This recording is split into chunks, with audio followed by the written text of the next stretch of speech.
É um prazer que iniciamos mais um webinar do programa Parceria pela Valorização da Educação, para falar sobre um tema super importante, o planejamento para o retorno das aulas presenciais. Como voltar às aulas de maneira segura? E para falar sobre esse assunto, nós trazemos duas especialistas da Beneficência Portuguesa de São Paulo. A Cláudia Ates Guimarães é gerente executiva de enfermagem no BP Mirante, da Beneficência Portuguesa de São Paulo, e lidera o time assistencial para garantir os cuidados de enfermagem individualizados dos pacientes. Ela está na BP desde 2009, tendo iniciado a trajetória na instituição como enfermeira auditora, responsável pelo processo de auditoria clínica e de processos. Em 2012, a Cláudia fez parte do time que inaugurou a unidade Penha da instituição, atuando durante 8 anos como gerente executiva de enfermagem. A Cláudia é graduada em enfermagem pela Faculdade Santa Marcelina e pós-graduada em auditoria pela Faculdade São Camilo e em gestão hospitalar e serviços de saúde pela Fundação Getúlio Vargas. Cláudia, bom dia, muito obrigada pela sua presença. Bom dia, Carol, sempre um prazer aí estar com vocês, viu? Obrigada pelo convite. Que ótimo. Bom, e a Silvia Castro Caruso Cristi é gerente de práticas médicas e coordenadora do Serviço de Controle de Infecção Hospitalar do BP Mirante, da Beneficência Portuguesa de São Paulo. A Silvia está na BP desde 2009, sendo responsável pela implementação e o gerenciamento dos protocolos clínicos e a implantação de processos para melhoria contínua da qualidade assistencial no hospital. Ela também é responsável pelas áreas de nutrição clínica e fisioterapia. A Silvia é graduada em Medicina pela Faculdade de Medicina de Jundiaí, pós-graduada em 2006 pela Escola Paulista de Medicina da Universidade Federal de São Paulo e possui título de MBA em Gestão de Qualidade em Saúde pelo Consórcio Brasileiro de Acreditação, CBA. Silvia, seja muito bem-vinda também. Muito obrigada por aceitar o nosso convite. Eu que agradeço. Bom, e estamos aqui também com um convidado especial, que é o Leandro Proni. O Leandro é analista do Instituto Votorantim e trabalha numa área de gestão pública. E nós trouxemos o Leandro aqui para falar um pouquinho para a gente sobre essa parceria que o Instituto Votorantim e a Beneficência Portuguesa desenvolvem já há algum tempo desde o início da pandemia, com a realização de webinars de saúde. Então, Leandro, se você puder dar uma palavrinha para a gente, contar um pouco sobre essa parceria da BP, e aí depois a gente dá a palavra para a Silvia e para a Cláudia. Bom dia a todos e todas, obrigado, Carol, pela apresentação. Bom, antes de entrar na questão da parceria, já que você tocou no tema da gestão pública, né? Eu trabalho numa área, né, dentro do Instituto Votorantim que atua em duas frentes muito importantes, né? Dinamismo econômico e apoio à gestão pública. Nesse cenário, né, pandêmico, onde tudo aconteceu de repente, onde as coisas foram... a gente não tinha, né, controle, não tinha planejamento, a gente acabou conseguindo endereçar aí um programa muito interessante, né, o Municípios contra o Coronavírus. Estamos aí mais aproximadamente 150 municípios espalhados por todo o país, praticamente quase todos os estados, né, acho que só 3 ou 4 estados que nós não estamos no momento. E a gente está realizando, né, um trabalho de mentoria, obviamente, a gente não pode ir a campo, mas a gente consegue acessar os municípios remotamente, atuando nessa frente de gestão à saúde, né? Então, a gente aplica um diagnóstico nos municípios, buscando entender 5 questões muito importantes, né? Que é a questão da governança, como que o município se organizou para atuar, a vigilância, a assistência, a comunicação. A gente também está trabalhando bastante com a questão dos impactos fiscais, porque sabemos que os municípios não estavam preparados financeiramente para enfrentar esses desafios, e agora entrando fortemente no tema da educação.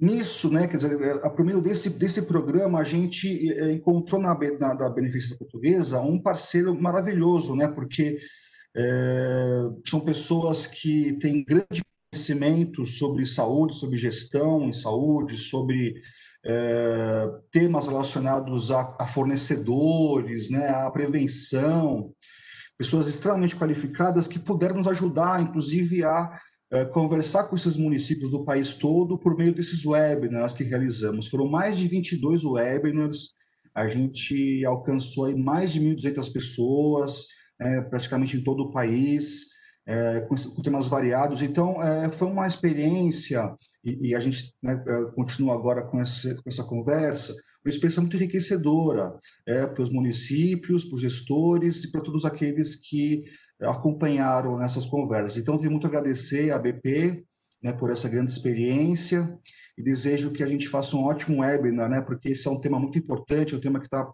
aparecendo bastante nos municípios, e eu acho que vai ser muito legal a gente conversar sobre isso. Então, eu passo aqui a palavra para a Silvia. Obrigado a todos. Obrigada, Leandro. Silvia, fica à vontade, você vai fazer o compartilhamento de tela da apresentação, né? Vou fazer aqui. Tá bom, pode ficar à vontade para começar. Tá todo mundo tá enxergando aí? Tá dando para enxergar? Tá? Sim, sim, sim. Então, primeiro, bom dia a todos. Queria, de novo, agradecer o convite para estar nesse encontro, tá? A gente dividiu a apresentação em duas etapas, eu vou apresentar a primeira fase, depois a Cláudia aí está falando as outras recomendações, tá? Então, o nosso objetivo aqui é compartilhar conhecimentos, aprendizados, experiências com tudo que a gente passou, né, em relação à Covid-19, apresentar as recomendações para o retorno, minimizando os riscos de transmissão dentro das escolas, proporcionar insights, então ideias, né, que permitam os municípios a se organizar né, de acordo com a sua realidade, e mostrar alternativas de enfrentamento à pandemia de forma consistente, criativa e sempre com embasamento teórico, tá? Então, a nossa proposta aqui não é impor nada de implementação, tá? É mesmo discutir mesmo o que existe de recomendações e como os municípios podem se organizar para isso, e de jeito nenhum opinar sobre o retorno ou não das aulas, a idade que retorna, porque tudo isso é um assunto bem controverso, tá? Então, a gente vai começar falando, né, no contexto atual da doença, né, e a gente sabe que muitos de vocês já leram tudo isso, já assistiram palestras sobre isso, mas é só para embasar o que a gente vai trazer de recomendação, tá? Então, o SARS-CoV-2 é um vírus, né, identificado que foi identificado em dezembro de 2009, lá em Wuhan, na China, né? A ocorrência dos primeiros casos levou a um aumento expressivo, né, para as demais localidades, então ele não foi um vírus de transmissão local, ele se espalhou pelo mundo, né, causando a pandemia.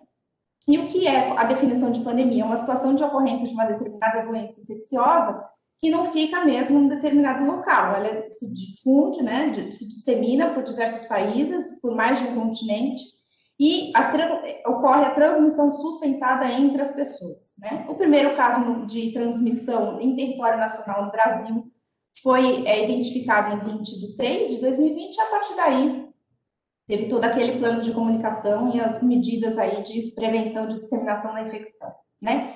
Covid-19 nada mais é do que o nome da doença, né, causada pelo SARS-CoV-2, é uma tradução do inglês, e que causa, né, é uma doença que causa infecções respiratórias e, eventualmente, a gente vê casos pontuais aí relatados na literatura de doença gastrointestinal.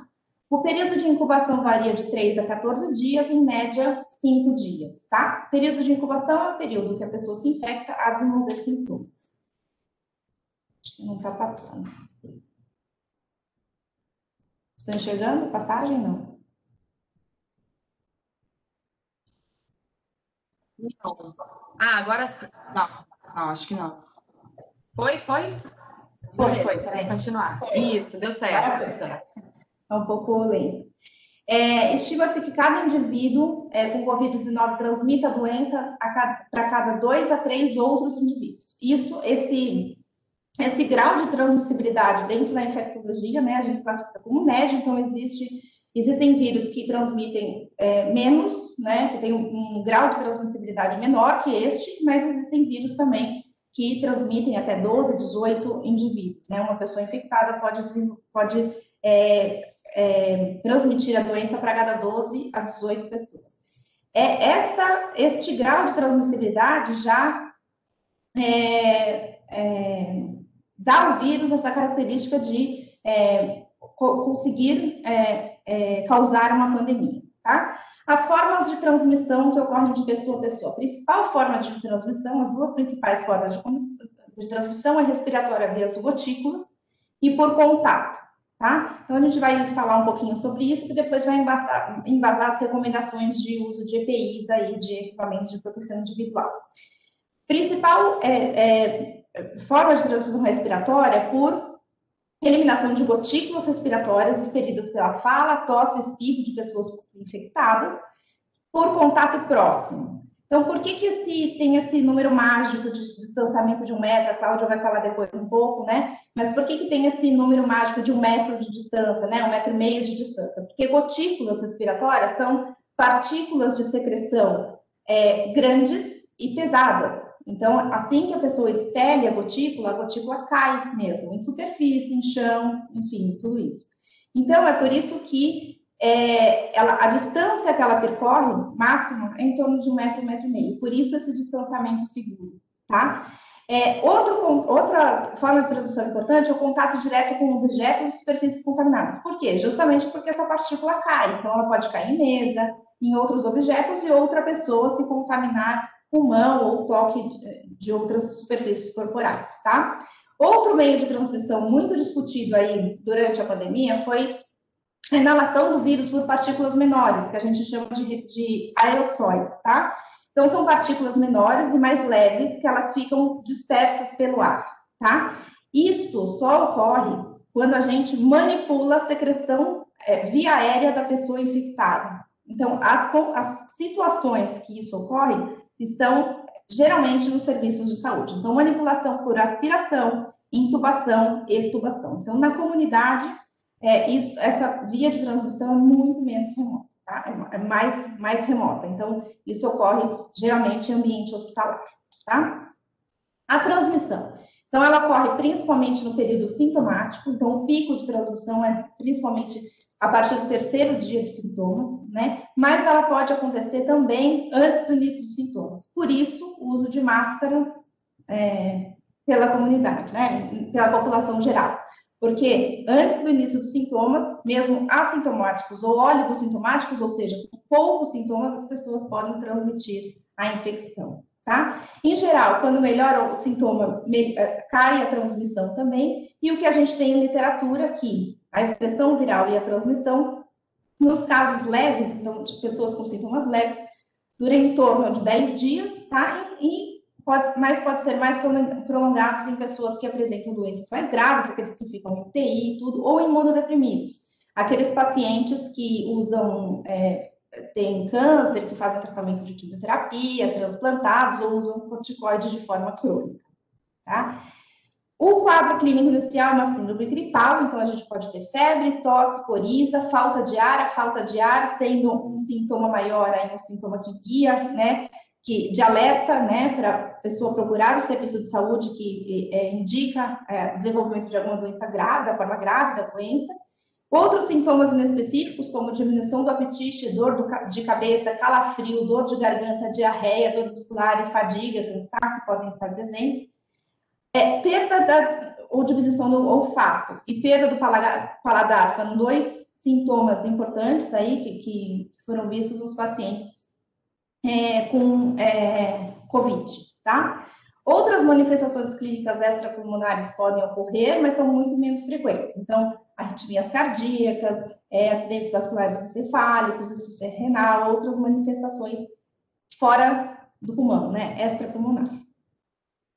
Aqui são os dados da DataGrip. É uma amostra de um total de 293 pacientes, com 2.862 sintomas. Por que eu trouxe isso daqui? Para vocês reparem aqui que aqui é uma tabela com a frequência dos sintomas, tá?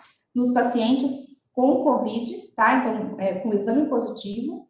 E vejam que a febre, ela pode não estar presente. Então, isso também vai embasar uma outra recomendação que a gente vai falar mais para frente, que a aferição da temperatura e a investigação da febre é uma coisa importante, porque a febre é sempre um sinal maior, mas toda investigação diagnóstica de quadro de Covid, a gente precisa investigar outros sintomas respiratórios, tá? Ou sistêmicos, né? Ou de inespecíficos. Bom, os fatores de risco para doença grave: idade acima de 60 anos, obesidade, cardiopatias, principalmente as doenças cardiovasculares, hipertensão arterial sistêmica, diabetes, pneumopatias, principalmente as crônicas, imunodepressão, lá como eu falei, pacientes em quimioterapia, em transplantados, que usam corticoide crônico, e insuficiência renal crônica, aqueles em hemodiálise, tá? Eu trouxe aqui dois aspectos importantes quando a gente fala em escola, né? Então, as crianças de 1 a 18 anos, crianças e adolescentes, a maioria apresenta sintomas leves ou são assintomáticos, tá? Então, a gente vê poucos casos de doença grave em crianças e adolescentes de 1 a 18 anos, exceto aqueles com fatores de risco associados, né? Que vale também para essa faixa etária, tá? A suscetibilidade, existem relatos na literatura que a suscetibilidade também varia com a idade. Então, quanto menor a criança, menos suscetível ela é. Então, menos chance de pegar a doença. Então, os marcos assim de idade, né, quanto menor que 9 anos, é mais difícil de pegar a doença, né, quando tem contato com alguém infectado, do que, por exemplo, 14 anos, maior que 14 anos, tá? Isso é um dado interessante para a gente transportar, né, importar para dentro da escola. Esse vocês já devem ter, algum de vocês já devem conhecer, né, esse mapa. Então, esse mapa é do site da Johns Hopkins. Esse mapa dá um panorama, né, mundial de como está o contexto, né, da doença. Isso é atualizado em tempo real, então esse aqui eu tirei de ontem aí, mas isso é atualizado em tempo real, onde a gente pode ver o número global de casos aqui, né, no canto esquerdo. Aqui embaixo, o ranking dos países, tá? O total de óbitos, inclusive no canto direito aqui, o total de recuperados, né? Então, estima-se que 80% das pessoas com Covid têm a forma leve da doença, com sintomas leves, 20% vão ter formas mais graves, e a mortalidade varia de região para região, de país para país, que todo mundo está acompanhando, né? Então, ela pode variar de 3,5% ou 9% aí, dependendo da região que a gente está e o país que a gente está considerando, tá? Esse é o site do Ministério da Saúde, então aqui a gente pode acompanhar, acho que alguns de vocês também já conhecem, né? A gente pode acompanhar o número de casos acumulados, né? O número de casos novos nas últimas 24 horas, enfim, isso também é atualizado, né, em tempo real, o número de óbitos, os recuperados. E aqui embaixo, ela é uma figura dinâmica, né? A gente pode clicar em região, estado, município, e aí ver a situação de cada realidade, né, dentro do Brasil. Bom, agora o nosso segundo item aqui para conversar é sobre a triagem de sintomáticos. Então, há uma forte recomendação, né, em todas as notas técnicas para a realização de triagem de sintomáticos. Qual que é o objetivo dessa triagem? Evitar a transmissão do vírus para funcionários, alunos e responsáveis, identificando os indivíduos sintomáticos. Então, nada mais é do que não permitir a transmissão do vírus no ambiente escolar, né, dentro da escola, tá? Existem vários métodos para fazer essa triagem de sintomáticos, né? Os dois principais aí é a vigilância passiva, então a orientação da pessoa se autoavaliar quanto à presença de sinais e sintomas sugestivos da infecção, e aí ela mesma notifica o gestor da instituição ou procura um serviço de saúde comunicando a gestão da instituição, ou ela recebe lembretes, né, para lembrar da autoavaliação, lembretes por mensagem de texto, contato telefônico, e sempre com essa comunicação para referência.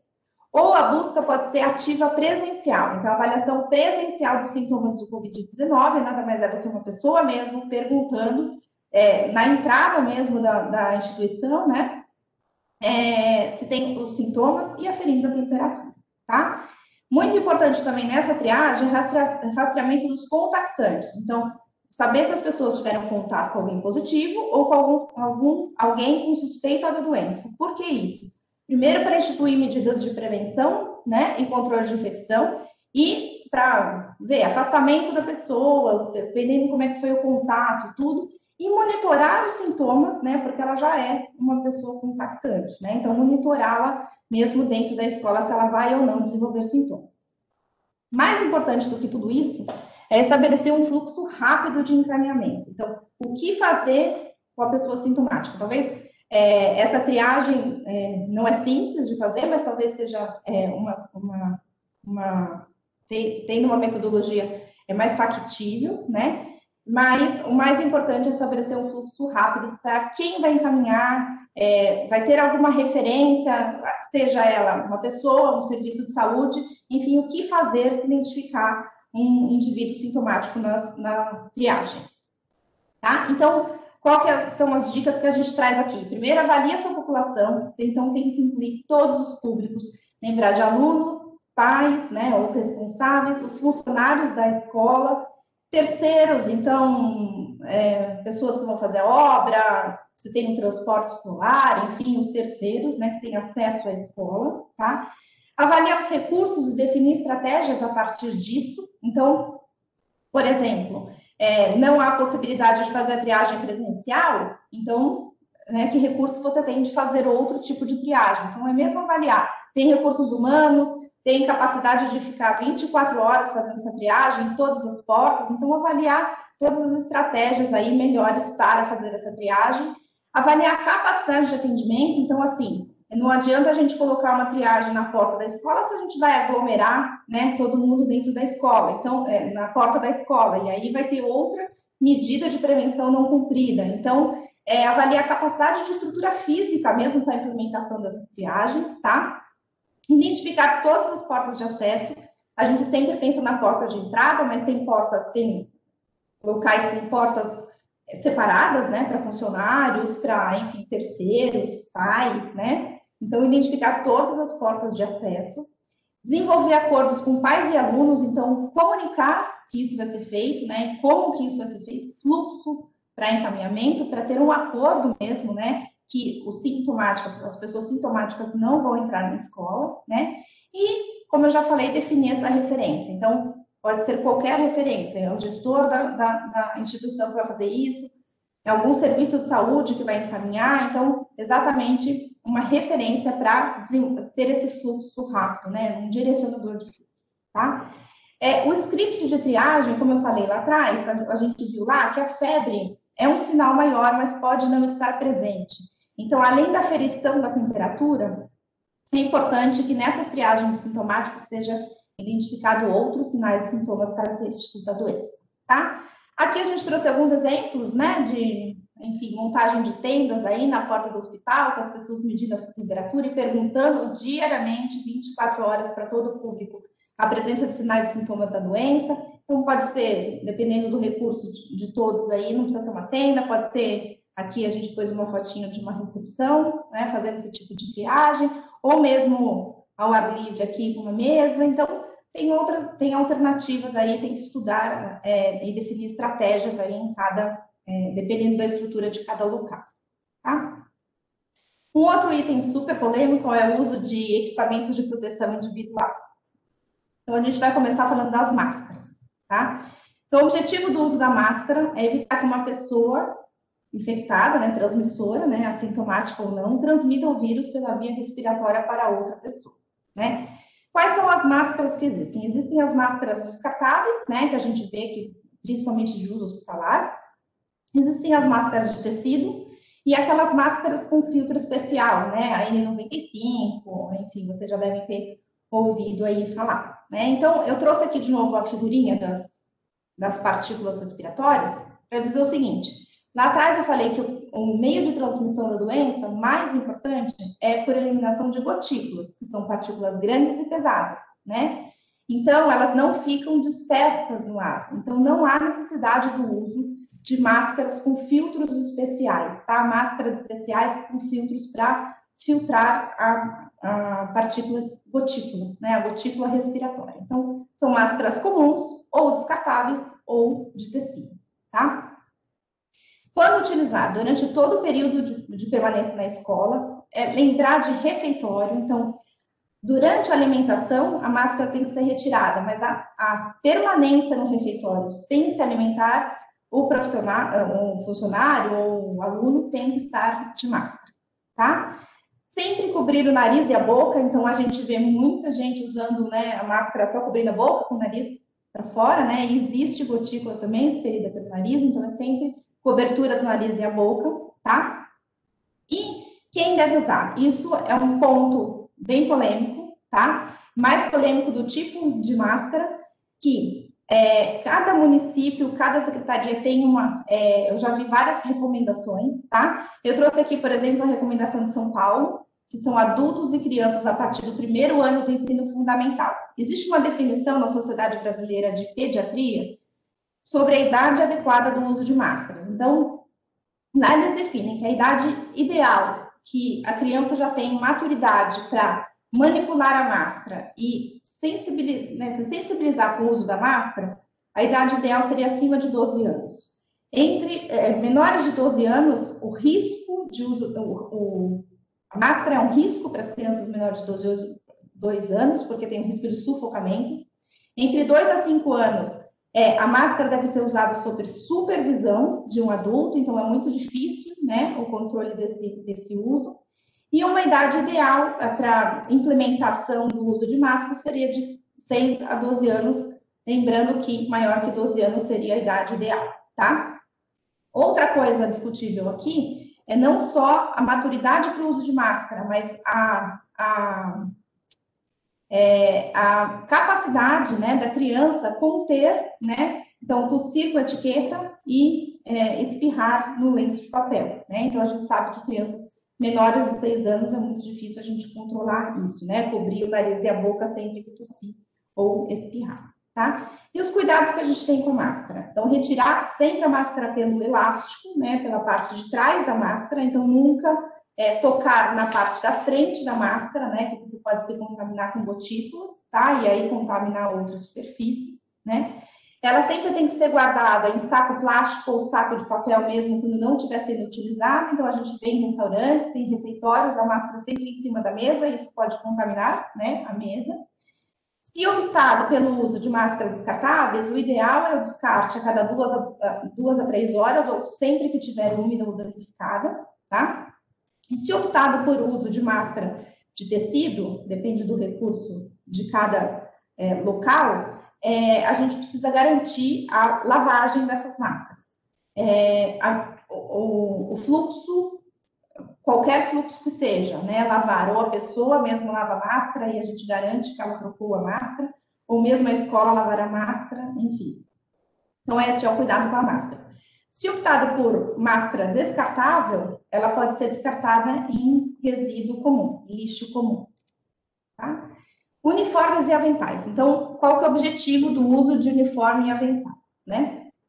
Proporciona uma barreira física contra gotículas, né? Para roupa pessoal, tá? Quem deve usar? Alunos e professores. Isso é claro com a realidade de cada município. Então, pode ser que tem, né, cada município e cada escola. Então, pode ser que tem escolas que não determinam uniformes, por exemplo, em alunos, né? Então, o mais adequado é deixar o avental com os professores, né? O uso de avental com os professores. Mas, idealmente, os professores usarem o avental, tá?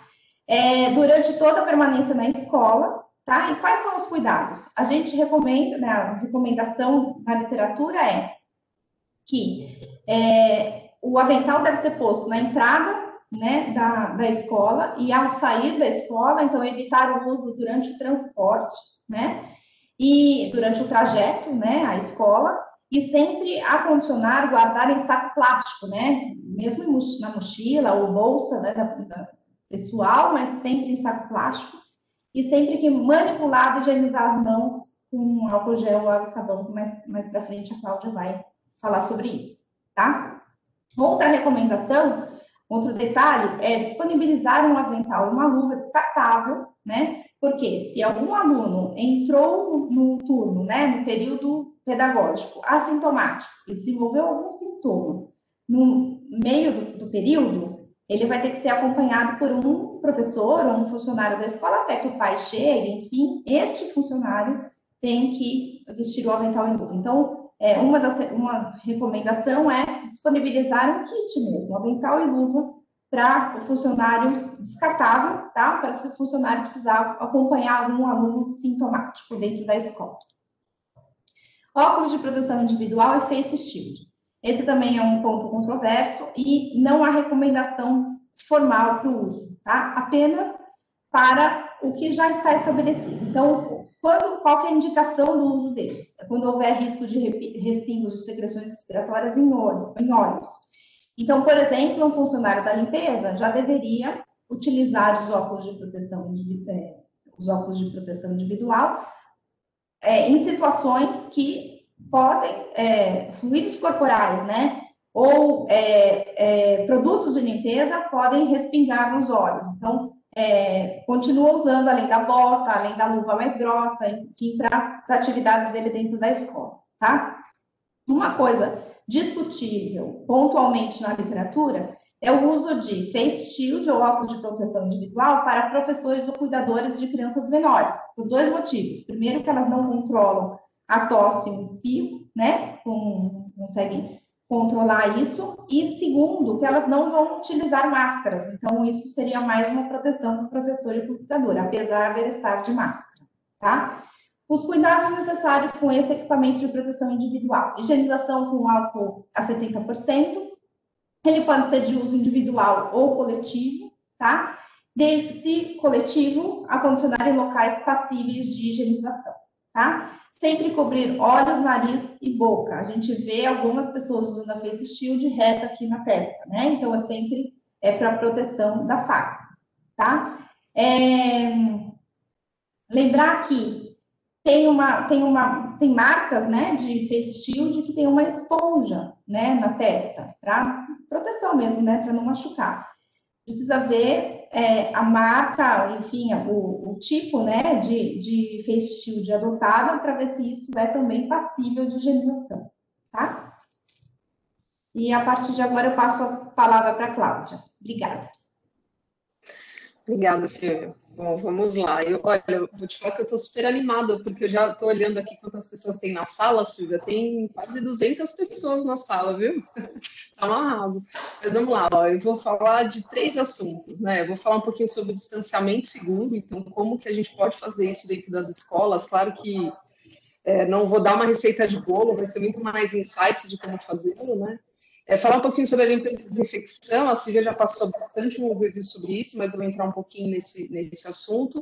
E também vou falar aí sobre a higienização das mãos, que ele é fundamental nesse processo aí. Pode passar, Silvia. Então, quando a gente fala de distanciamento seguro, não tem como antes a gente partir por um diagnóstico, né? Então, a nossa conversa ela tem que começar com um diagnóstico, e aí cada município olhando para as suas escolas e para a sua realidade.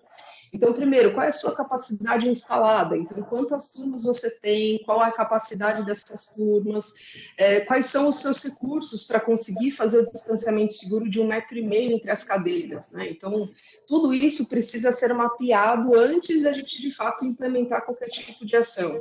Tem que ter os canais de comunicação. Então, quais são os canais com a família? Independente das etapas que a gente vai falar aqui, talvez esse diagnóstico sirva para todos, né, para todos esses tópicos que a gente está conversando aqui, mas como é que vai ser esse canal de comunicação com a família, com os alunos, com os professores? Então, isso é importante ter esse diagnóstico pronto. Quais são as oportunidades desse distanciamento seguro a partir, né, então, identificar quais são suas oportunidades e quais são seus potenciais, né? Então, olhando para a sua escola, se a minha escola está localizada numa área urbana, talvez não tenha a mesma condição de uma área, por exemplo, rural, talvez tenha um pouco mais de espaço, ao ar livre, a gente vai conversar um pouquinho sobre isso, mas é importante ter um mapa da sua escola frente a esses aspectos que eu estou passando aqui. A legislação vigente talvez seja o alicerce para a tomada de decisão. Então, seu município liberou, não liberou o retorno, como é que está a questão da transmissão do vírus dentro do seu município? Então, esse panorama, né, que a Silvia falou um pouquinho para nós no início, é importante que cada escola conheça. Claro que não tão em profundidade técnica, mas é importante conhecer as legislações vigentes para o retorno das aulas. Avaliar sua população de risco, então a Silvia também falou um pouquinho, então quando a gente fala do distanciamento, fala desse retorno seguro, é importante, sem sombra de dúvida, monitorar e saber quem são dentro da minha população, dos meus alunos, dos meus professores, dos meus colaboradores, quem são essa população de risco, né? Quem são eles, para conseguir fazer um monitoramento mais adequado. E métodos de ensino, que aí eu não vou assim, entrar muito no detalhe, porque, sem sombra de dúvida, tem gente muito mais especialista nessa pauta. Mas aí eu deixei 2 itens em negrito aqui, que é compartilhar decisão. Então, quando a gente fala, olha, nós vamos fazer uma triagem de sintomáticos para a entrada. Nós faremos um distanciamento, nós vamos ter que reduzir turno, nós vamos ter que distribuir, nós vamos ter que fazer um sistema híbrido de ensino, parte presencial, parte à distância, tudo isso a decisão não precisa ser exclusiva das escolas, né? Ela pode ser compartilhada com as famílias, com os alunos, enfim, e parceria, né? Hoje aqui a gente tem uma grande parceria, né, entre IBP e Instituto Votorantim para fazer esses webinars, mas nas escolas também. Então vai chegar um dado momento, quando a gente começar a entrar, e vocês começarem a entrar nesse diagnóstico, nessa avaliação, que de repente precisa de um profissional técnico, né, de um profissional de saúde para ir lá ver, olha, meu script está certo, meu protocolo de retorno, meu protocolo de atuação, ele de fato está aderente aos protocolos sanitários, né? Então, fazer isso em parceria, no momento em que a gente vive hoje de pandemia, ele é fundamental para que essa roda funcione de uma maneira mais fluida e segura para os alunos aí. Pode passar, Silvia, por favor. E aí, aqui eu vou entrar em aspectos de ponto de atenção quando a gente fala de distanciamento seguro. Bom, a gente já entendeu que a gente precisa estar a 1,5 m de distância, mas não seria só isso. Então, o que ajuda e o que dificulta? Então, áreas sem circulação de ar, elas devem ser restritas. Então, não tem janela, não tem ar-condicionado, não tem como... A gente vai ter que restringir o uso, vai ter que olhar e identificar qual é o potencial para essa estrutura e otimizar os locais que favoreçam essa circulação de ar, para que, de fato, você consiga ter, mas eu não tenho janela, eu tenho ar-condicionado porque a minha escola é muito quente, então eu utilizo o ar-condicionado. Ele pode ser utilizado, e lá na higiene e limpeza eu vou falar um pouquinho, mas esse ar-condicionado, ele precisa ter troca de filtro, o duto de ar-condicionado precisa ser limpo semanalmente, enfim, então, aqui são 2 aspectos super importantes. Então, dentro desse diagnóstico, olhar quais as áreas que eu não tenho circulação de ar, e quais as áreas que eu tenho, que eu consigo otimizar as minhas turmas e a minha aula dentro dessa estrutura.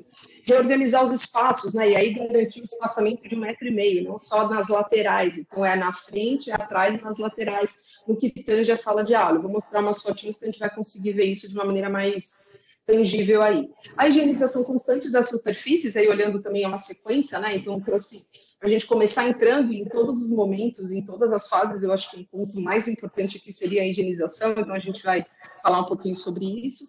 Marcação dos ambientes. Então, como a gente está falando, sobretudo, de uma mudança de hábito, de uma mudança de cultura, para fazer com que as pessoas executem isso, não tem jeito, a demarcação em todos os ambientes ela é fundamental. Então, demarcar o espaço em que as cadeiras podem ficar, demarcar na entrada, quando a Silvia fala sobre triagem, em horários de pico, de entrada de turmas, enfim, é importante você ter demarcado na calçada ou no guichê, qual é o espaço de 1,5 m que as pessoas precisam ficar. Outro ponto importante para olhar quando a gente fala de distanciamento seguro são as reorganizações de espaços coletivos, alimentação, e atentar aos horários de recreio e aos intervalos. Então, se eu tenho um horário de intervalo que é todas as turmas em conjuntos, isso para você conseguir manter o distanciamento seguro vai ser bem difícil. Então, é importante reavaliar esses intervalos. E aqui, espaços coletivos e de alimentação também engloba a copa dos professores, né? Aquela área de descompressão que os professores usam. Isso também tem que ter olhar. Quantas pessoas podem ficar ali? Qual que é o distanciamento seguro para elas utilizarem essa estrutura? E sempre tendo como premissa se a estrutura tem janela, se tem circulação de ar ou se não tem. Isso é a base para conseguir manter a estrutura ativa. Outro ponto importante para se repensar são os eventos escolares que têm aglomeração de pessoas, né? Então, as festas juninas, as festas de final de ano, todos esses eventos, feiras de ciências, enfim, tentar reavaliar como é que pode ser feito isso mantendo o distanciamento, ou pensar e ser criativo aí em como não perder essa interação, mantendo a segurança dos alunos, dos professores e tudo mais. E aqui, claro, a gente fala muito sobre os alunos, sala de aula e tudo mais, mas também olhar para as áreas administrativas da escola, né? Então, olhando sala de reunião, todas as estruturas hoje físicas da escola, elas devem respeitar a reorganização do espaço, mantendo o distanciamento de 1,5 m entre as posições. Então, de ponta a ponta da escola, a gente precisa ter esse olhar. Pode passar, sim. E aqui são alguns exemplos, né? Então, visualmente, talvez fica mais fácil de tangibilizar o que eu estou dizendo, mas talvez na hora que você estiver fazendo a triagem, então no chão, então aqui tem vários cenários, como demarcar cadeira. Então a gente não está falando aqui de grandes investimentos, né? E os recursos, claro que é importante ter, as escolas terem esse diagnóstico, mas olhar quais são as alternativas, visto o tanto que eu tenho de financeiro para conseguir fazê-lo. Então não são tantos recursos que a gente está falando aqui de demarcação.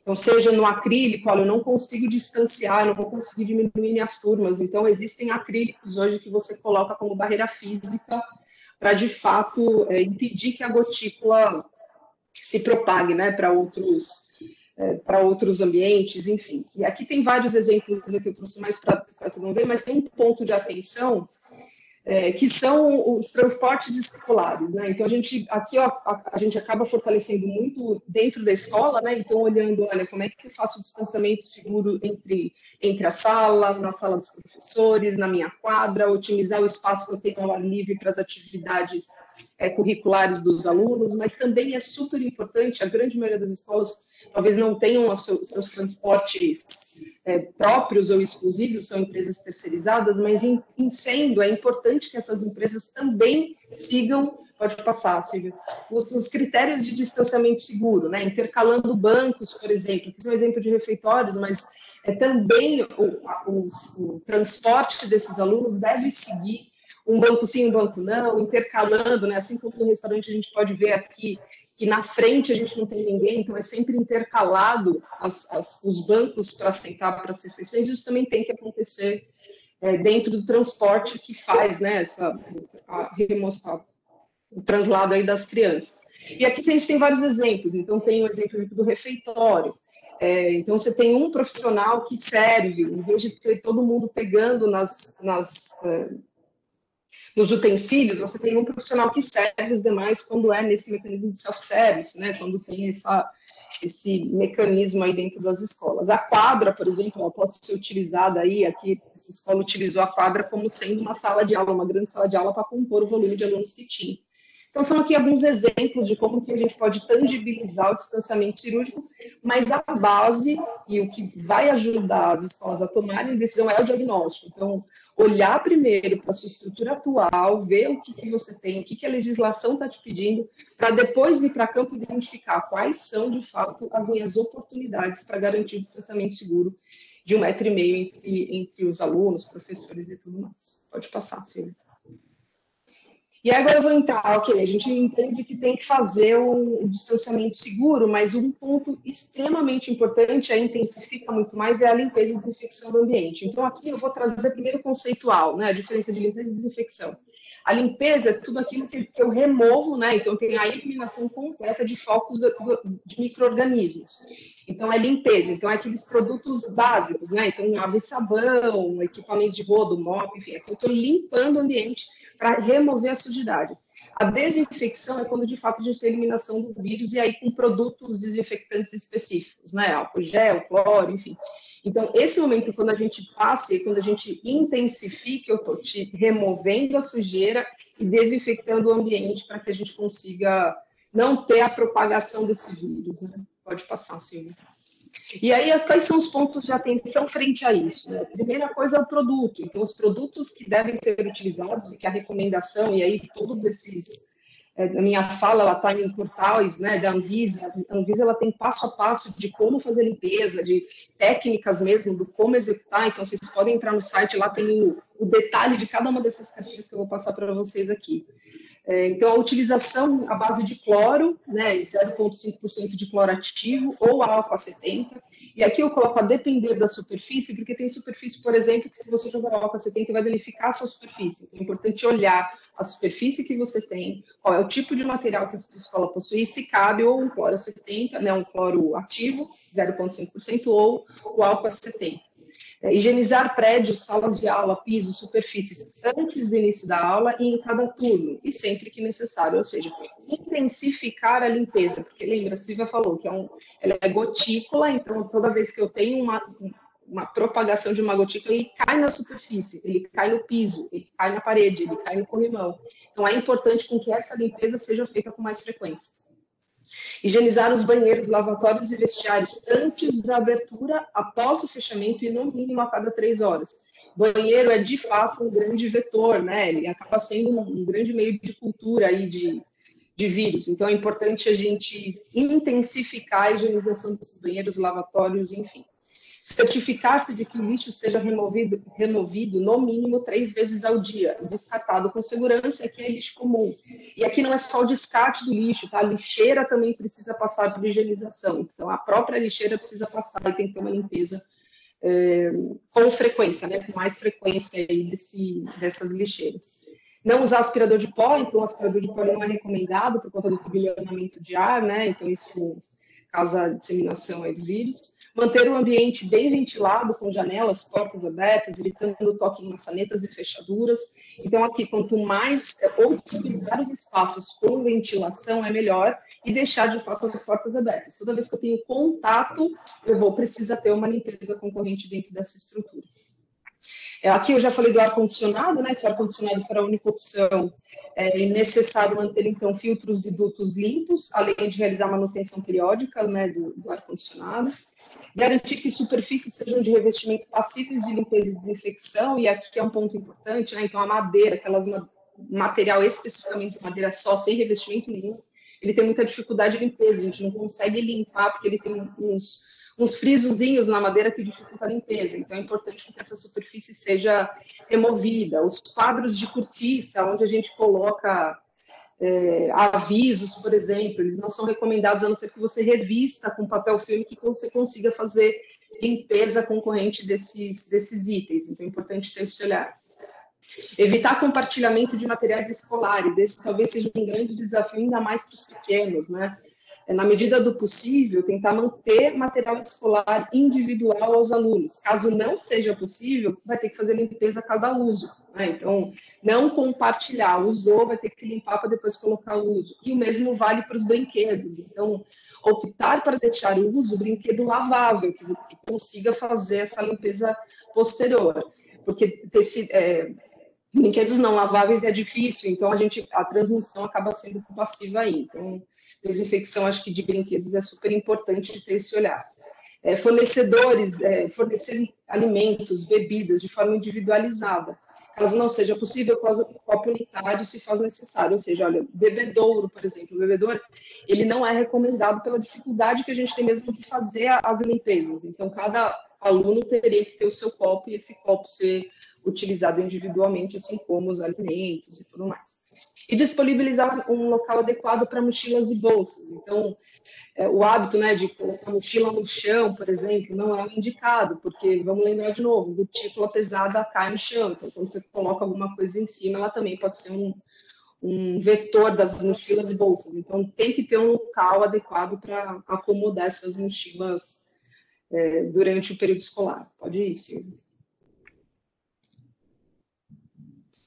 E aqui, na verdade, quando a gente fala de limpeza, eu trouxe 2 itens que são os brinquedões, né? Hoje, apesar da Silvia falar que crianças, né, menores têm menos probabilidade, a limpeza desses itens, ela é bastante questionada, né? É difícil você conseguir limpeza, não sei, cada escola, claro, tem a sua estrutura e tem sua área de lazer para as crianças, mas não é recomendada a utilização pela dificuldade desses itens de limpeza e desinfecção dessas estruturas. Silvia, próximo, por favor. E agora a gente vai falar de um item que eu acho que é o alicerce de tudo, que é a higienização das mãos, né? Pode passar. A Silvia adora esse tema, né, Silvia? Se a gente falar de todas as medidas de prevenção, talvez essa seja a principal, né? Para a gente conseguir prevenir qualquer tipo de infecção. Isso, na verdade, todos os portais, todos os guidelines, né, técnicos, eles acabam fortalecendo muito a questão da higienização das mãos em qualquer ambiente aí. Pode passar, Silvia, mais um. Mas o que é importante a gente olhar? Então, o álcool gel, ele substitui o água e sabão, a água e sabão substitui o álcool gel, então, é um complemento o outro, tá? Então, água e sabão, ela é utilizada, ela é recomendada quando tem sujidade aparente, a mão tá suja, vocês acabaram de mexer na massinha, ou acabaram de fazer uma atividade, tá suja a mão visivelmente, é importante utilizar água e sabão, porque o álcool gel, ele não vai limpar, né, essa sujidade. Sabonete de pedra, um outro ponto importante de olhar, ela não é recomendada porque ela é um meio de cultura. Então, é importante, o sabonete líquido é mais recomendado do que o em pedra. O que muda, né, do água e sabão e do álcool gel? Então, água e sabão, sujidade aparente, enquanto o álcool gel não há necessidade. Quando uma mão está sem sujidade, eu posso utilizar o álcool gel. O álcool gel ele tem uma rápida ação antimicrobiana, o álcool gel já não, né? Ele faz uma limpeza, ele tira, na verdade, por fricção. A grande diferença aqui é o tempo. Então, a água e sabão ela demora mais. Quando a gente faz ele na técnica necessária, na técnica adequada, que eu vou mostrar, ele demora, né? Ele dura em torno de 40 a 60 minutos. No álcool gel, de 20 a 30 minutos. Ambas, elas precisam de uso regular. Não dá para eu lavar de manhã e depois só ao final do dia. Isso tem que se tornar um hábito em cada etapa, né? Em cada etapa do meu processo aí das escolas. Pode passar mais um, Silvia. E aqui eu vou fazer uma comparação das técnicas. Então, na primeira figurinha vermelha que a gente vê a preparação, como que faz a higienização com preparação alcoólica e como que a gente faz com água e sabão. Se a gente olhar, a água e sabão ela tem uma etapa a mais, né? Então, ela tem uma etapa, 3 etapas, na verdade, a mais, que é da secagem. Então, eu pego, eu seco, e aí eu tenho que fechar a torneira e depois eu tô com a minha mão limpa, né? No alcoólico, a fricção, e aí com o tempo de fricção, o álcool gel a solução alcoólica, ela vai, não há necessidade do papel. O que é importante aqui, talvez seja uma grande oportunidade, olhando aqui para o mundo escola, tá? De educar novos hábitos às crianças, né? A gente sabe que o Brasil ele é muito distinto, né? Os municípios eles são muito diferentes, tem muita criança que tem ensinamento básico e tudo mais, então como que a gente encaixa isso, mas dentro da escola, tentar educar essas crianças frente à higienização das mãos, frente a como fazer, e tornar talvez esse momento divertido. Então, ter uma pausa no período, né, em retornando, uma pausa no meio da grade, depois no final, né, então fazer com que esse momento de higienização das mãos seja um hábito, inclusive dentro da escola, para os professores e para os alunos. Então, isso acho que é um ponto que a gente pode utilizar ao nosso favor para incluir isso numa grade, né, um processo educativo aí para as nossas crianças, para os nossos adolescentes, alunos, enfim. Pode passar, sim. E aqui as etapas, né? Então, quando que eu tenho que fazer? Então, toda vez que eu chego à escola, seja criança, né? A criança sempre supervisionada por um professor, por um funcionário, o próprio funcionário, tem um local de fazer a higienização das mãos, seja a pia com água e sabão, seja o álcool gel. Então, quando você está entrando, vou dar um exemplo, por exemplo, você está lá fazendo a triagem dos sintomáticos, uma vez que essa pessoa entrar, ela já tem um local onde ela pode pegar o álcool gel, se servir do álcool gel e entrar para a estrutura da escola. Após os intervalos, então, ao retorno da sala, também é necessário fazer essa higienização das mãos, antes e após cada refeição, antes e após usar o banheiro, depois de ter qualquer contato com o fluido, né, assoar o nariz, tossir, espirrar, enfim, importante também higienizar as mãos. Antes e após trocar fralda, aqui em especial as crianças menores, né, então isso mais para os professores, para os cuidadores, enfim, e após manipular a máscara, então a máscara acaba sendo um grande vetor também disso, por isso a necessidade de a gente fazer a higienização das mãos. E aí a gente já está indo para o fim, e aí eu trouxe um slide, pode passar, Silvio. O que a gente está falando aqui, sobretudo, é uma mudança de cultura, né? Uma mudança de hábitos. Então, não tem como a gente já partir para uma implantação, e claro que a implantação ela é fundamental para conseguir ajustar e fazer com que esses hábitos se tornem rotina, né? Porque o vírus vai continuar aí, a gente vai ter que conviver com ele, mas é extremamente importante que todos os públicos recebam as orientações referente à Covid-19. Precisa saber quais são essas medidas, o que está acontecendo fora, dentro do meu município. Então, os públicos de diversas naturezas, em especial nas escolas, eles precisam conhecer sobre isso. Tem que perguntar, e aí quem estiver implantando, gestores em especial, perguntar da equipe quais são as suas dúvidas, porque de repente parte do que a gente está falando aqui não são dúvidas de quem está na ponta, então é muito claro para nós, talvez seja diferente as perguntas ou seja de outras naturezas, então é importante estar próximo da equipe para isso. Simplificar e vai direto ao ponto, então a forma mais simples, a linguagem mais simples para que a população faça aderência a esse novo hábito, né, que os alunos, os professores, a família, seja parte desse processo de mudança, tem que se comunicar, tem que falar, tem que trabalhar em rede, porque senão dificilmente a gente tem uma adesão, né, a essas mudanças de prática. Tudo muda muito rápido, então talvez o que a gente está conversando aqui, eu e a Silvia, do que tange a Covid em si, talvez tenha ainda muita coisa que vai aparecer pela frente, talvez ainda tenha muitos novos outros desafios que a gente vai passar por isso, mas o que a gente precisa ser é um agente rápido de transformação dentro da estrutura. Então, tentar ser, à medida do possível, mais rápido para fazer esse ajuste de rota necessário dentro do meu processo. E para isso não tem jeito, tem que monitorar, tem que acompanhar, tem que ser como se fosse um fiscal e um guardião dessas mudanças de prática e de hábito, porque senão, de fato, a gente acaba prejudicando quem está, com quem a gente está, o nosso cliente, né, nossos alunos, professores, enfim.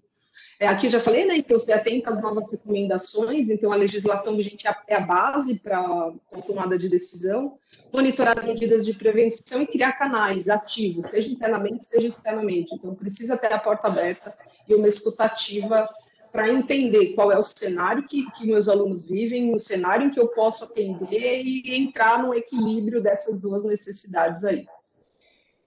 Silvia? E, sobretudo, eu acho que a gente está no momento de se reinventar, né? Se tem uma coisa que os educadores são criativos, né? Eu tenho alguns educadores em casa e, sem sombra de dúvida, eles têm uma coisa que eles são bastante criativos. Então, a gente precisa se reinventar e ter criatividade para enfrentar por isso tudo aí, mais essa retomada aí nas escolas.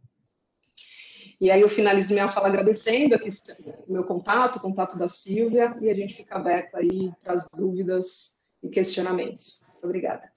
Obrigada, Cláudia. Muito obrigada, Silvia, pela apresentação. Acho que vocês podem já deixar de compartilhar, que a gente consegue ver o rosto de vocês mais próximo. E tem algumas perguntas aqui, acho que são algumas questões que talvez sejam dúvidas de outras pessoas, mas também queria deixar o canal aberto aqui no bate-papo do lado direito, gente. Quem quiser fazer a sua pergunta, pode fazer, que eu faço a pergunta aqui para a Cláudia e para a Silvia, tá bom? E só para, enfim, algumas pessoas estão perguntando também com relação à apresentação. Nós vamos disponibilizar a apresentação para vocês. Até o final do dia, nós vamos escrever uma matéria jornalística sobre o webinar de hoje e vamos disponibilizar essa matéria no site do PVE. Então, lá vai ter o link da matéria, que vai conter o link da gravação desse webinar. Então, quem não teve a oportunidade de assistir ao vivo vai poder assistir depois também, ou compartilhar com quem quiser. E também a gente vai compartilhar lá nesse link o PowerPoint que a Silvia e a Cláudia elaboraram. Então, a gente pediu material para compartilhar dentro das suas redes. Então, vamos lá. A gente já tem uma pergunta aqui relacionada ao álcool em gel. Então, algumas pessoas perguntando com relação ao álcool em gel 70%, porque algumas escolas possuem álcool em gel 65%. Então, a pergunta é, 65% pode? É recomendável ou precisa ser o 70%? Quer que eu responda, Cláudia? A recomendação é álcool a 70%, tá? Essa é a concentração eficaz para a eliminação de vírus, tá? Então, o ideal mesmo é a troca do álcool e utilizar o álcool a 70%, tá? Que é o que a gente tem comprovação, né, da concentração, da eficácia da concentração. Bacana.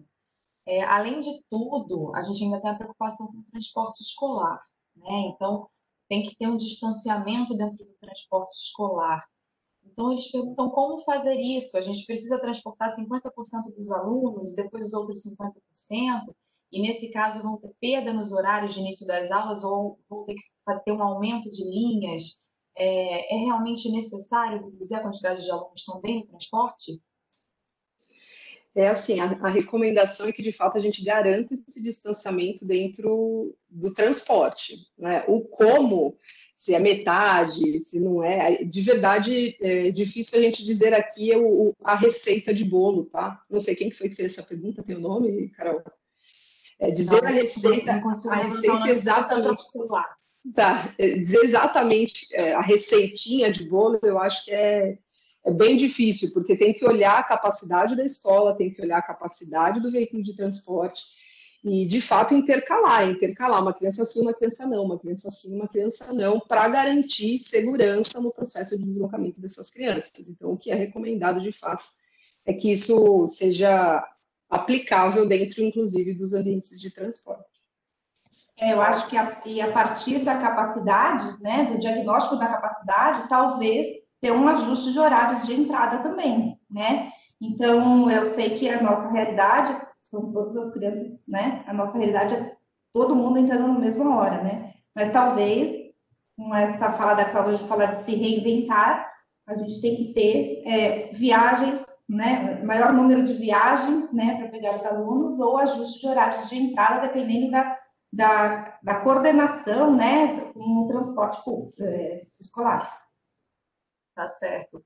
Muitas dúvidas também com relação às crianças da educação infantil, né? A Joelma Ferreira pergunta, vamos voltar quando? E eu acho que a gente também não tem essa resposta, né? Mas vamos depender de cada localidade, cada município vai criar a sua condição e vai dizer se é possível retornar ou não. Nós não estamos aqui dizendo também, dando uma recomendação de retorno.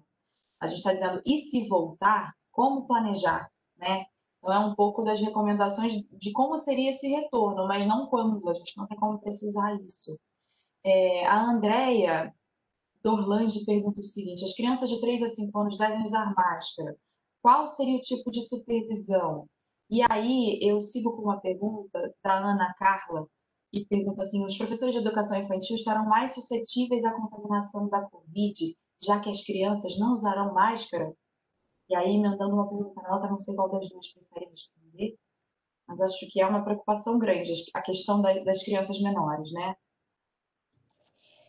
Eu acho que essa pergunta de se os professores de educação infantil são mais suscetíveis depende de inúmeros fatores, né? Depende se a criança está ou não infectada, né? Depende da carga viral, se a criança estiver infectada, depende do estado imunológico do cuidador, né? E professor dessa criança da educação infantil, mas de fato, a condição, né, a capacidade da criança não ter alguns controles aumenta um pouco a suscetibilidade desses cuidadores. Por isso, existem recomendações pontuais desse aumento de EPIs mesmo, de equipamentos de proteção individual, do uso desses EPIs para evitar isso.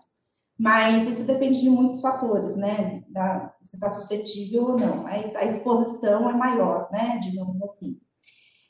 Quanto ao uso de máscaras, eu mostrei aqui, lá, que a Sociedade Brasileira de Pediatria, ele recomenda entre 3, não sei se a pergunta foi entre 3 a 5 anos, não foi? Uma supervisão do uso de máscaras. Existem alguns relatos na literatura e alguns estudos publicados dizendo que equipamentos de proteção individuais também podem ser veículos de transmissão da doença, né? Então, essa manipulação inadequada das máscaras, então, o uso inadequado de ficar em boca, nariz, e a manipulação da mão, a mão pode ser um veículo para o bem ou para o mal, né? Então, é super importante aí a mão ser um veículo de disseminação viral para a superfície, para outras crianças, para professores, para brinquedos, enfim, objetos, né, outros objetos da escola. Então, essa supervisão é exatamente isso. Primeiro, o uso adequado, porque na prática a gente vê que a criança não cobre o nariz e a boca, né, por incômodo mesmo, né? A gente se sente incomodado, né? Crianças de 3 a 5 anos, pior, né? Segundo, as atividades que elas fazem, então, a gente, por exemplo, para fazer exercício físico de máscara é ruim, né? A atividade da criança também se movimenta mais, né? É mais incômodo mesmo a máscara para elas. E a manipulação da máscara, né? É praticamente impossível a gente pensar que uma criança de 3 anos vai retirar a máscara pelos elásticos, né? Enfim, como ela deve ser. Então, é nesse ponto. Então, supervisionar como que ela manipula a máscara e o uso adequado da máscara, correto da máscara, cobrindo sempre o nariz e a boca.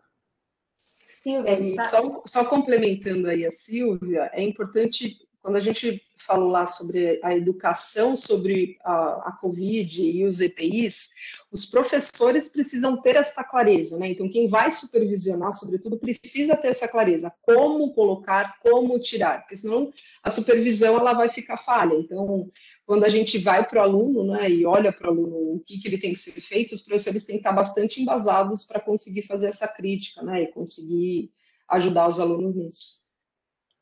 Eu acho que quando a Silvia fala que talvez seja mais difícil fazer essa supervisão, também tem uma questão, né, de que as crianças elas não têm esse discernimento, né, de como fazer esse uso correto da máscara. E talvez se fizerem o uso incorreto, talvez seja melhor que elas fiquem sem a máscara do que elas fiquem tirando e colocando incorretamente, né? Então, daí talvez a sua sugestão, Cláudia, com relação ao uso do face shield para os professores de educação infantil e outras máscaras de proteção individual que possam ajudá-los a se prevenir no caso da criança muito pequena não conseguir usar a máscara, né?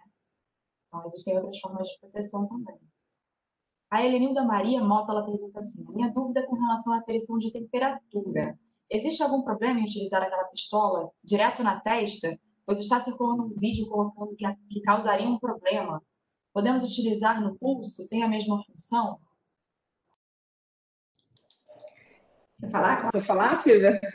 Quer falar, Silvia?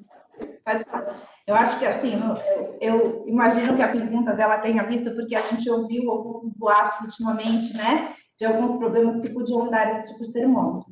Não pode ser utilizado com segurança e tem alguns lugares usando no pulso, não por problema que dá o termômetro, mas por ser uma alternativa de medição de temperatura mesmo. Quer complementar, Cláudia?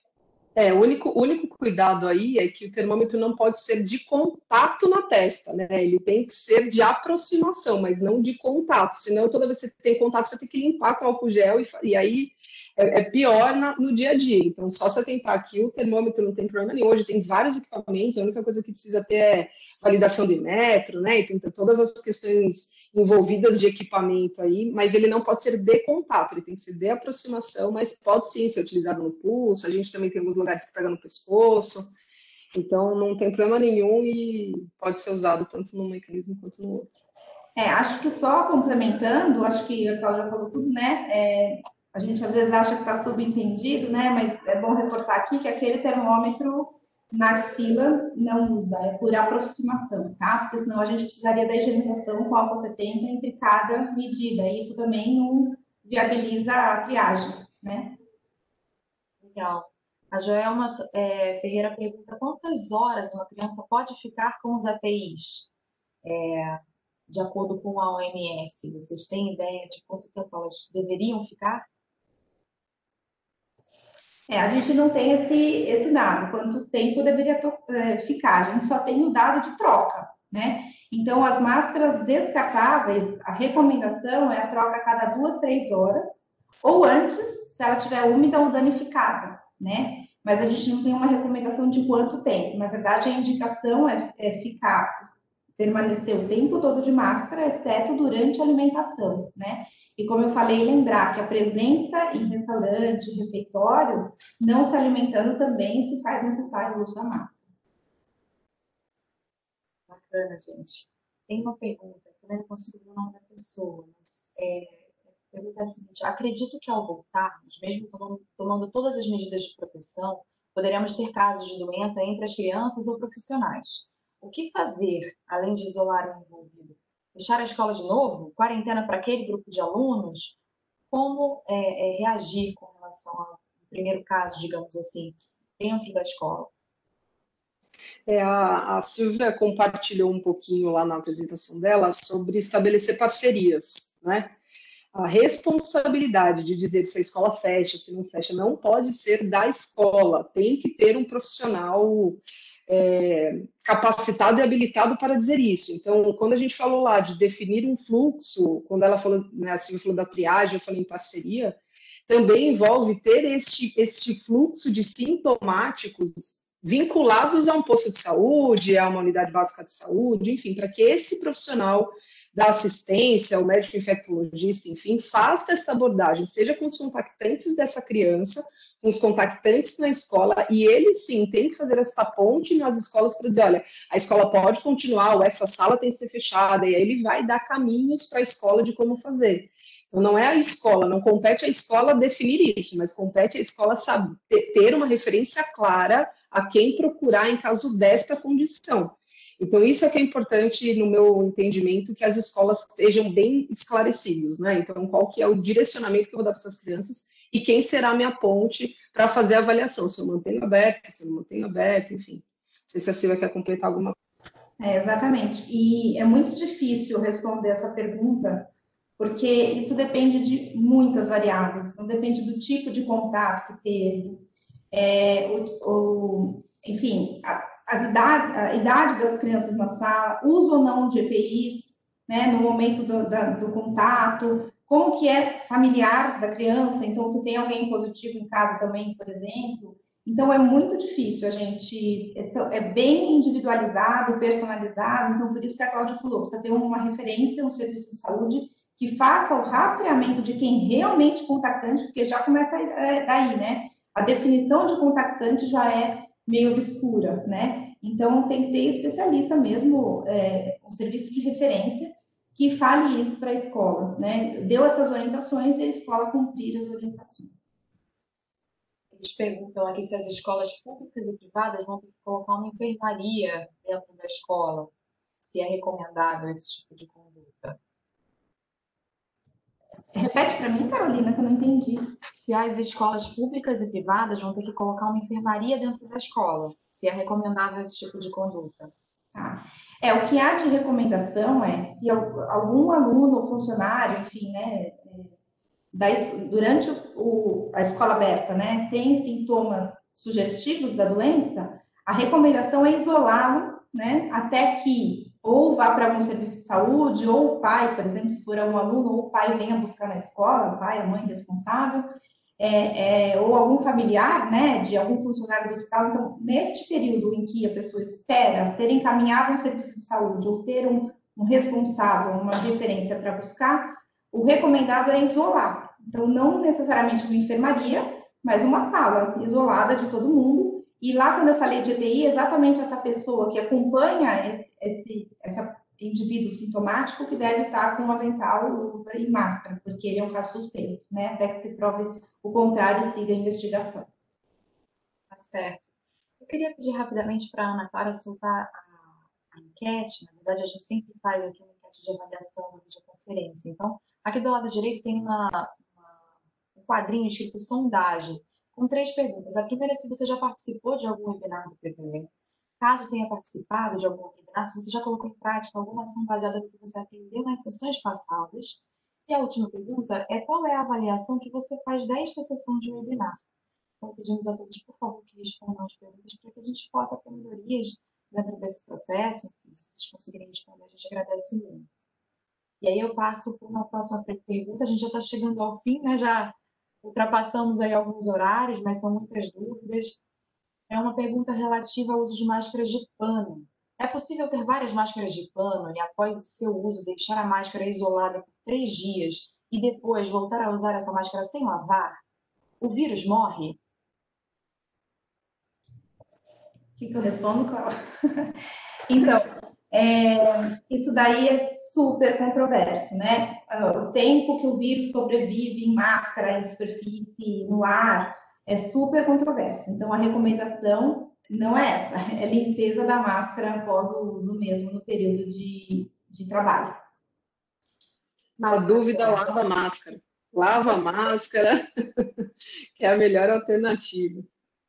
Muitas pessoas falando que a máscara desgasta quando você lava, né? Então, acabam não querendo lavar tantas vezes assim. Mas é recomendável lavar, né? Então, isso daí foi o que eu falei lá no uso de EPIs mesmo, né? Então, esse estudo do custo-benefício de utilizar uma máscara descartável, uma de pano, lavada frequentemente, é isso que a instituição precisa, né?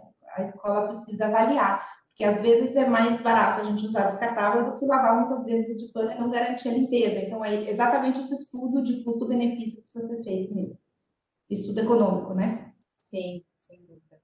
Bom, a gente já está se encaminhando para o fim. Eu vou fazer mais 2 perguntas no máximo.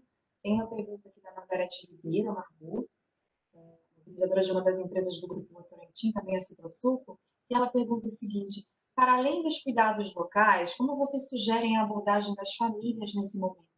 A escola também deve capacitá-las para esse momento de retorno? Olha, a recomendação é que sim, tudo que é feito em parceria com os pais, eu falo porque estou do outro lado, né? Faz com que esse processo seja menos dolorido, porque de fato ele é uma mudança de cultura, é uma mudança de prática. Então, quando você envolve e quando você coloca os pais para opinarem juntos, e a gente sabe que essa conversa não é fácil, porque cada um tem a sua necessidade individual, né, a sua característica, então isso é super difícil, mas quando você tem um resultado em coletivo, acaba tendo uma implantação mais fácil, né? E aí o como, de verdade, as escolas elas precisam olhar para o seu recurso. Então, você tem canal online, não tem? Você tem uma área grande que daria para colocar todo mundo com distanciamento a 1,5, né, a 1,5 m, então você convoca e eles ficam a 1,5 m separado, então vai muito de acordo com a realidade e a estrutura física de cada escola, né, o como. Mas, sem sombra de dúvida, colocar a família nessa conversa, eu acho que é fundamental para o sucesso da implantação das ações.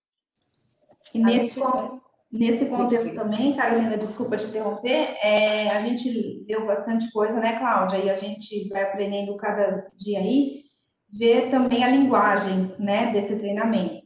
Então, a gente, como técnico, tende a sempre falar termos técnicos e a gente sabe que isso não abrange, né, o público que a gente está lidando. Então, também adaptar para o tipo de público, que é aluno, pais, nível socioeconômico, cognitivo também, né, adaptar a linguagem desse treinamento também, né? Então, a gente tem artifícios de comunicação visual, de aulas, né? Desde aulas, palestras até cafezinhos, né? Enfim, de como falar a linguagem adequada para o entendimento de cada público.